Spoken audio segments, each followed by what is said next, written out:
The 2025 season, a mission of redemption. The Kansas City Chiefs are entering the 2025 season with a singular mission: to erase the bitter sting of their Super Bowl 59 defeat and reclaim their dominance atop the AFC. With Patrick Mahomes orchestrating a high-powered offense and Andy Reid once again steering the ship, expectations are sky high. Yet even the most battle-tested dynasties must adapt, melding late-round sleepers, first-round blue chips, and seasoned veterans into a cohesive championship blueprint. Tension mounts, secrets linger, every strategic move could shift the power dynamic. Let's dive into the most recent developments out of Kansas City, unfolding within just the last few hours. But first, a quick favor. If you enjoy our content, please give this video a like. It's one of the best ways to support the channel and help us keep bringing you the stories you love. Thank you for riding with us. From afterthought to X-Factor, few NFL narratives rival the drama of a late-round gem rewriting expectations, and Brazard Smith's meteoric rise epitomizes that arc. Kansas City made 7 selections in the 2025 NFL Draft, but it's the 7th rounder from a small town in North Carolina who's stolen the spotlight. Once a collegiate wide receiver, Smith's transition to running back has sparked imagination across the coaching staff. From the moment he stepped into the offseason weight room, his elite traits, sub 4.4 speed, refined route running, and natural ball security instincts set him apart. At rookie minicamp, Smith dazzled. He slipped through gaps with grace and torched defensive backs during receiving drills. Then, during OTAs, his momentum only surged. He caught every target with surgical precision and breezed through conditioning drills like a 10-year veteran. Coach Andy Reid, never one to heap praise lightly, and didn't hold back. I like what he brings. He's got real speed and runs polished routes. These OTAs are tough camps, but for what we've asked of him, he's delivered. These aren't hollow compliments. They signal authentic belief in Smith's upside. Behind Isaiah Pacheco, who enters 2025 on a 1-year prove-it deal, Smith presents a Swiss Army knife option: jet sweeps, slot mismatches, explosive outside bursts, and even punt returns that could instantly flip field position. Picture Mahomes looking Smith's way on 3rd and short, or motioning him into an empty set to isolate confused linebackers. If Smith's electric offseason carries into preseason action, the Chiefs may have unearthed the quintessential late-round steal, one capable of distorting defensive game plans and reshaping Kansas City's Super Bowl pursuit. In an organization built on innovation, Smith may become Andy Reid's next undercover weapon, proof that championship-caliber talent can still be discovered long after the primetime names are off the board. Offensive line, rebuilt or reeling. In a league won and lost in the trenches, Kansas City's offensive line stands at a crossroads. Last season, Mahomes' magic masked a fractured front, but under the bright lights of Super Bowl 59, that illusion collapsed, protection faltered, creativity sputtered, and the offense unraveled. Determined to rewrite that narrative, Kansas City aggressively reshaped its line. They signed veteran tackle Jaylen Moore to a 2-year, $30 million 0-cents deal, then used their first-round pick on Josh Simmons, a highly touted prospect whose draft stock fell due to a torn patellar tendon. Now, the blind side belongs to a 3-man battle brewing under the blistering August sun. NFL insider Michael Silver didn't mince words. There could be 3 full-fledged position battles on this line. Only Creed Humphrey and Trey Smith are secure in their starting roles, 2 Super Bowl starters. Left guard Mike Caliendo and right tackle Jawan Taylor face potential demotion.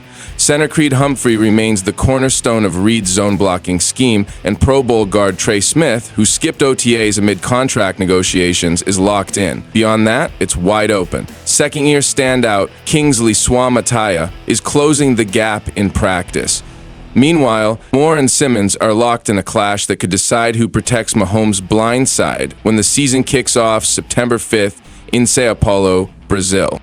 But there's more beneath the surface. Money. Taylor's 2025 cap hit exceeds $27 million, 0 cents, making him a potential trade or cut candidate by next season. Moore's 2026 cap hit rises above $18 million, 0 cents, nearly cementing his spot unless performance tanks. If Simmons wins the left tackle job, Moore likely slides right, pushing Taylor into a backup role.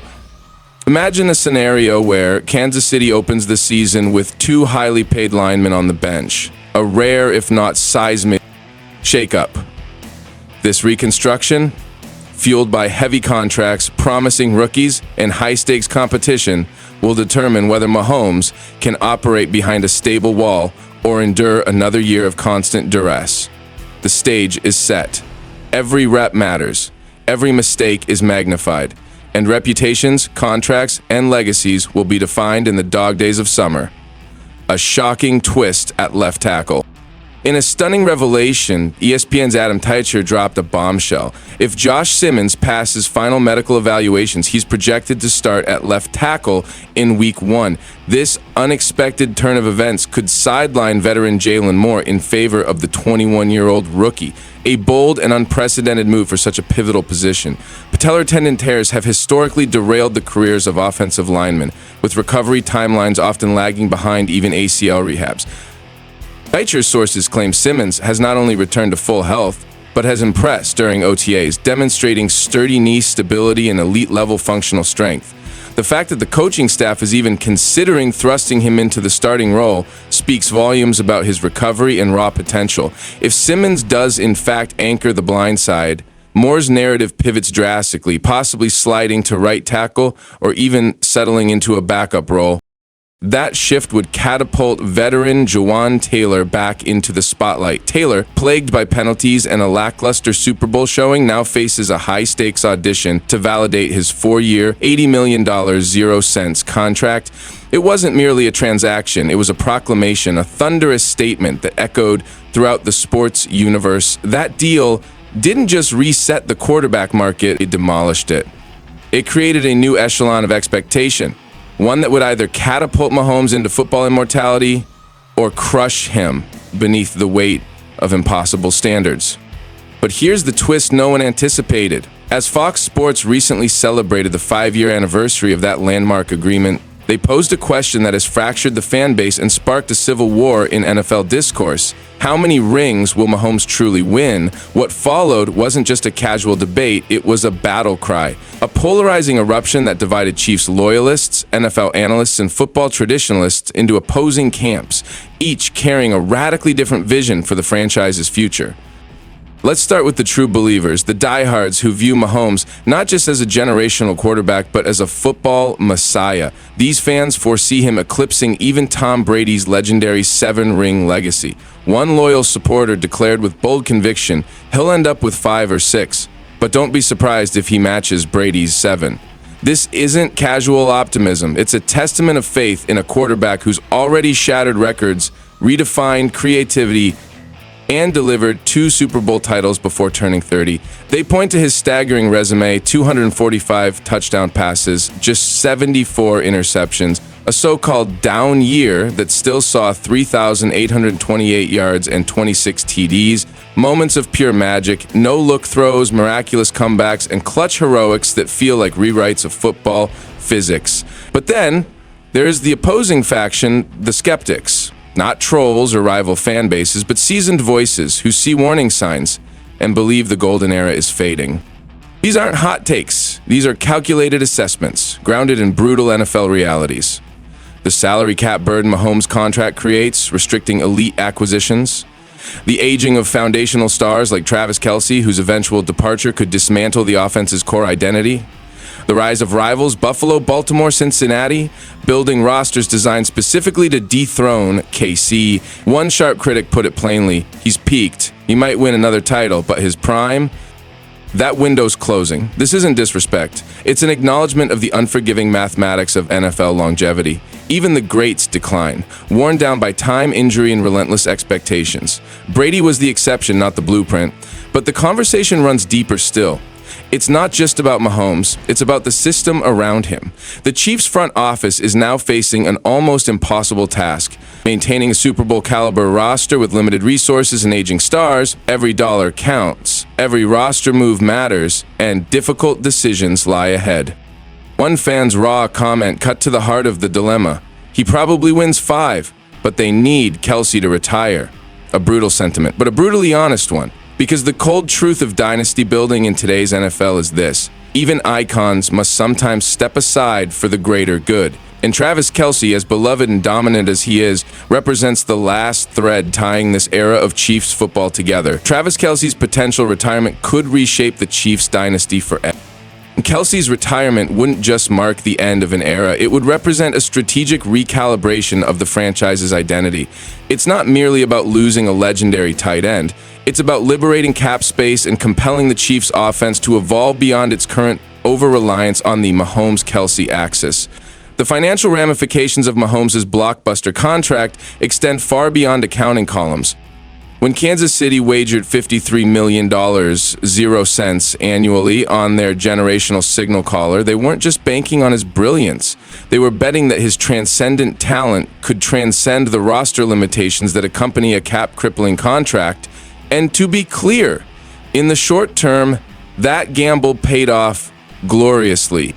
With the long-term repercussions, they're only beginning to materialize. Just look at the recent deal awarded to Brock Purdy by the 49ers. 5 years, $265 million, 0 cents. A nearly identical $53 million, 0 cents per year, yet structured to preserve the roster's competitive integrity. San Francisco retains its depth. Kansas City doesn't have that luxury. Every personnel move is filtered through the financial gravity well created by Mahomes' historic deal. To the skeptics, this is a mathematical impossibility. He won't win another ring, wrote one commenter with cold finality. Not because Mahomes has regressed, but because team building at a championship level becomes exponentially harder when one superstar consumes such a vast portion of the salary ceiling. Still, for every cynic, there's a loyalist, a diehard who views Mahomes' contract not as a liability, but as a launch pad. They argue that he's one of the rare few who can elevate ordinary talent to extraordinary levels, that even amid cap constraints, he has proven again and again that he thrives under pressure, defies limitations, and conjures magic when it matters most. One bold fan took the optimism to biblical levels. 10 rings. He's not just going to match Brady, he's going to surpass every legend in team sports history. That level of conviction demands several assumptions. That Mahomes sustains elite form deep into his late 30s, that the front office artfully navigates fiscal landmines, and that the ever-shifting landscape of the NFL doesn't veer into chaos over the next decade. But here's the real story beneath the surface. The true takeaway from this firestorm of debate: Chiefs Kingdom is divided, and that division is a direct reflection of a deeper truth, a rising anxiety about whether this dynasty can endure. When you win at the highest level, a different pressure takes root. Not just the expectation to win, but to repeat, to surpass, to sustain. Every coaching decision, every roster cut, every play call is now under the microscope. The coaching staff must continue innovating offensively within shrinking fiscal confines. The front office faces agonizing choices: which stars to extend, which legends to let go. And the players themselves must bear the burden of dynasty expectations while knowing that championship windows are fleeting, fragile, and closing faster than most realize. The Brady comparison serves both as inspiration and warning. Yes, 7 rings is the gold standard, a career of historic longevity and triumph. But even Brady required optimal rosters, organizational genius, and some fortunate timing across 2 franchises. His late career run with Tampa Bay proves both sides right. You can win into your 40s if you're great enough, but you must be surrounded by a championship infrastructure. Or it doesn't matter. Y'all better strap in, because what I'm about to reveal is going to send shockwaves through the entire NFL universe. This ain't your run-of-the-mill locker room chatter. This is championship-tier drama that's got me fired up and locked in. Stay with me until the very end, because I'm dropping some cold, hard truth that every single Chiefs fan needs to hear. Drop a W in the comments if you still believe in the kingdom. Drop an L if you think the dynasty's slipping. And don't forget to smash that subscribe button while you're at it. Now listen closely, because what we've got brewing in the NFL right now has more plot twists than a primetime thriller. And I'm here to break it all down for you, step by jaw-dropping step. See, I've been around this league long enough to know when somebody's blowing smoke, and right now, Miami is lighting up the sky with delusional fireworks. There's a certain wide receiver down in South Beach who's been flapping his gums like he's already got next year's Lombardi trophy sitting on his nightstand. Now, don't get me wrong, confidence is essential in this league. You need swagger to survive, but there's a fine line between confidence and full-blown delusion. And after hearing what this dude had to say, I started wondering if too much Florida sun is frying some brain cells. Let me remind y'all who we're talking about. The Kansas City Chiefs. Not just any football team, the reigning titans of the NFL. A dynasty built on excellence, 3 consecutive Super Bowl appearances, back-to-back titles, a blueprint for sustained dominance. This empire wasn't built on hype. It was forged through brilliant drafting, tactical free agency moves, and a championship culture that breeds winners. Since 2020, no team, let me repeat, no team has reached the mountaintop more consistently than Kansas City. While others flapped their jaws about greatness, the Chiefs were out there proving it week after week. Players have come and gone, cap space has tightened, critics have chirped, yet through it all, Kansas City kept stacking wins and raising banners. That's the dividing line in this league, the difference between pretenders and certified contenders. But apparently, some folks got amnesia when it comes to recognizing greatness. Now let's talk about this former Chiefs receiver. Yeah, the one who used to catch passes from Patrick Mahomes and bask in the glow of championship culture. He knew what it felt like to be part of a machine that wins when the lights are brightest. And now, he's in Miami, chirping like the Dolphins are about to steamroll the AFC like it's 1972 all over again. Again, I respect belief, I respect grit, but belief without results, that's just noise. Let's not forget the Miami Dolphins haven't won a single playoff game since the year 2000. Let that marinate. That's before smartphones, before social media, before half the league was even born. While Kansas City's been hoarding Lombardi trophies like collector's items, Miami's been stockpiling heartbreaks in early offseason tea times. But none of that seems to matter when a podcast mic is hot and a platform's waiting. This guy boldly declared that the Dolphins are taking the AFC. Not contending, not making a run, taking it like the AFC is a clearance rack they can just scoop up it. Check out the nerve, the unfiltered audacity.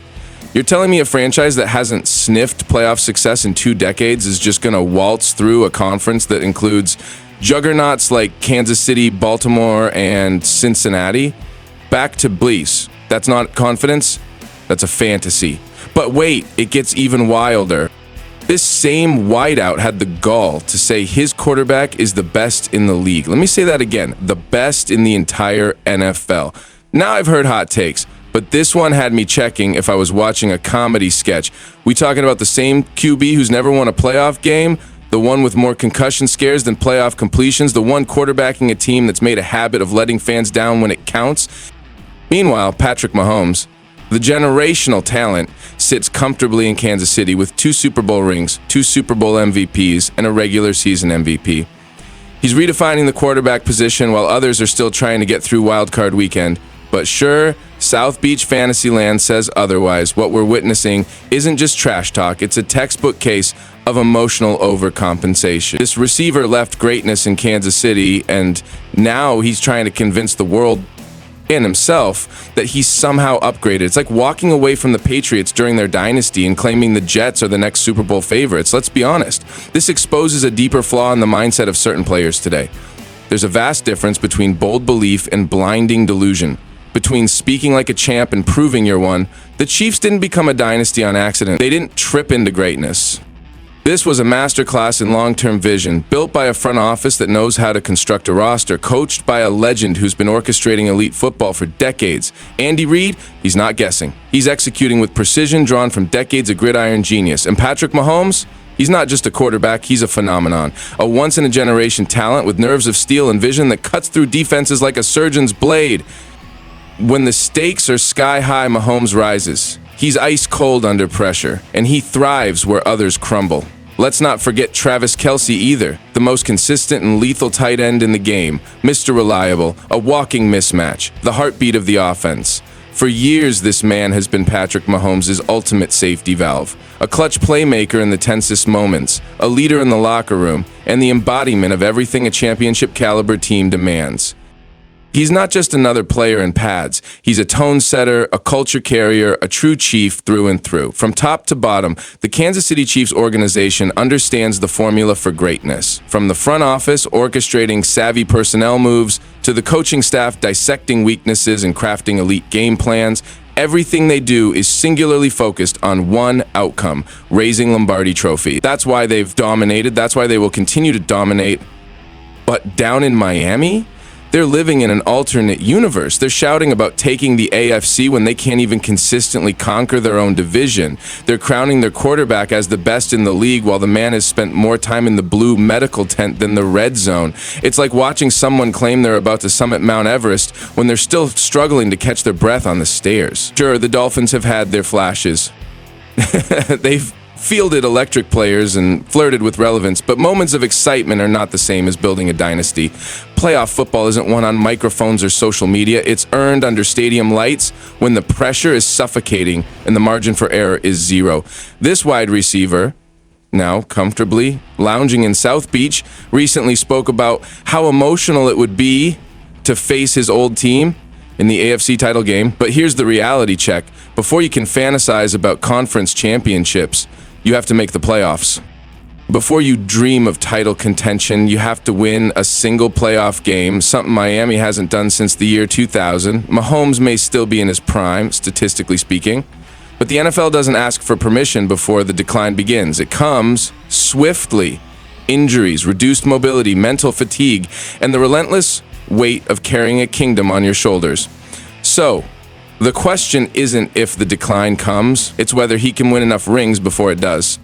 Strategic evolution of the Chiefs' offense will be pivotal. Right now, their dominance is fueled by Mahomes' uncanny improvisation, arm strength, and football IQ. But as age and wear inevitably take their toll, the system must adapt. That's not a death sentence, it's a transformation. Many elite quarterbacks have transitioned into more efficient pocket passers, but it requires organizational foresight, coaching innovation, and buy-in at every level. Meanwhile, the AFC landscape isn't waiting for Kansas City to catch up. The Bills with Josh Allen, the Bengals with Joe Burrow, the Ravens with Lamar Jackson, these are fully armed contenders, carefully constructed around their QBs and optimized to expose every flaw in the Chiefs' blueprint. Even the recent Super Bowl loss to the Philadelphia Eagles offered a preview of what's to come. Mahomes performed brilliantly, but depth issues and superior tactical adjustments from the Eagles exposed cracks in the armor. Cracks that will only widen as cap pressures intensify. This is a huge positive, indicating there's no behind-the-scenes drama or tension. Smith's presence is a clear sign he wants to remain in Kansas City long-term and is committed to preparing for the 2025 NFL season alongside his brothers in the trenches. Financially, skipping camp could have cost him around $100,000, 0 cents in fines, pocket change when compared to a potential $22.00 plus million per year contract. Still, his attendance speaks volumes about his character and priorities. According to Pete Sweeney of Arrowhead Pride, while there's no certainty a deal gets finalized this week, both parties seem motivated to find a resolution. That's promising. Let's hope it gets done. Bottom line, Smith is leading with his actions, no theatrics, just focus, and that deserves respect. Pay the man. This three-way battle, rookie versus veteran, youth versus experience, health versus financial commitment, sets the stage for one of the most gripping training camp sagas in recent memory. Can Reid bet on Simmons' upside? Will Moore adjust under pressure? Can Taylor reassert his value in a fight to preserve his NFL future? The answers will emerge in every pass set, every blitz pickup, and every collapsing pocket from now until kickoff in Sao Paulo. The Michael Mayer rumors, fact or fantasy? While internal competition dominates the headlines, a provocative external idea has begun circulating, a potential trade for Raiders tight end Michael Mayer. Analyst Anthony Palacios of Last Word on Sports suggests that with Travis Kelce entering the twilight of his illustrious career, Kansas City should make an aggressive move while Mayer's trade value remains relatively stable. Kelce, coming off a down year and a Super Bowl blowout loss, is determined to bounce back. But how much gas remains in the tank? Even if he rediscovers his form, time waits for no one. The Chiefs, Palacios argues, need to start planning now. Mayer, though still unproven in Las Vegas, possesses untapped potential. And what better environment to develop than under Andy Reid and alongside Kelce himself? Still, the move comes with heavy complications. Divisional trades are exceedingly rare, especially between bitter rivals like the Chiefs and Raiders, who are notoriously protective of their talent when it comes to each other. Thank you guys. See you next video.